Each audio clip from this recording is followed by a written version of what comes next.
జయ శ్రీరామ్. ఇంత రోజు రోజుకి వాళ్ళంత రెచ్చిపోతూ ఉంటే బంగ్లాదేశ్లో బతకలేవకుండా చేస్తుంటే ఇంకో చోట బతకలేవకుండా చేస్తుంటే ఆ మాత్రం మనకు మాత్రం పౌరుషం లేదా? మీరు మాత్రం మనుషులు కాదా?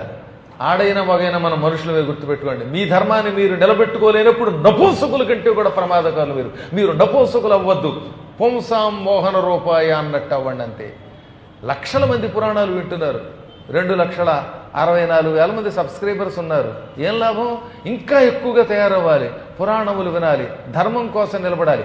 చైతన్యం చాలా వచ్చింది పూర్వంతో పోలిస్తే.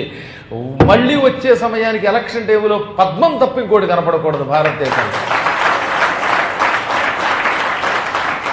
ఈ మధ్యన ఒక తాటక, ఒక పూతన, ఒక రాక్షసి భూలోకంలో పుట్టి 3 పిల్లల కంటే ఎవరు పోషిస్తారు అందుట.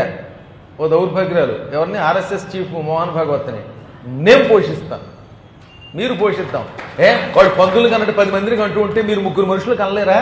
కనండి, కానీ 3ని పోషించండి. అందులో ఒక్కొక్కండి దేశానికి ఇవ్వండి, మన మిలిటరీకి ఇవ్వండి, మన ధర్మం కోసం ఒకటి ఇవ్వండి. ఇద్దరిని ఇంట్లో అట్టే పెట్టుకోండి, ఏం పర్వాలేదు. ప్రతి ఇంట్లోనూ ఒక పురుషుడు, ఒక స్త్రీ మన ధర్మం కోసం నిలబడాలి. ఈ దరిద్రపు సెక్యులర్ భావాలకి తీసేయండి. ఆ రోజులు వెళ్ళిపోయాయి. అవన్నీ విని విని విని చెవులు వాచిపోయాయి. సత్యం ఎప్పటిదాకా మనం ఓ దేశం వాళ్ళకి అంటగట్టి ఉన్న దేశంలో కూడా మనం బతకలేకుండా అయిపోతున్నాం అంటే దీనికి అలా మూల కారణం ఆనాడు ఆ నెహ్రూ గాడు. వాడికి సపోర్ట్ చేసినటువంటి వాడు ఇంకొక ఆయన ఉన్నాడు. అలాంటి వాళ్ళకి మహాత్మా బిరుదు కూడా ఇవ్వకూడదు, ఎవరేమనుకున్నా సరే. మళ్ళీ ఇంకోసారి గోవిందా.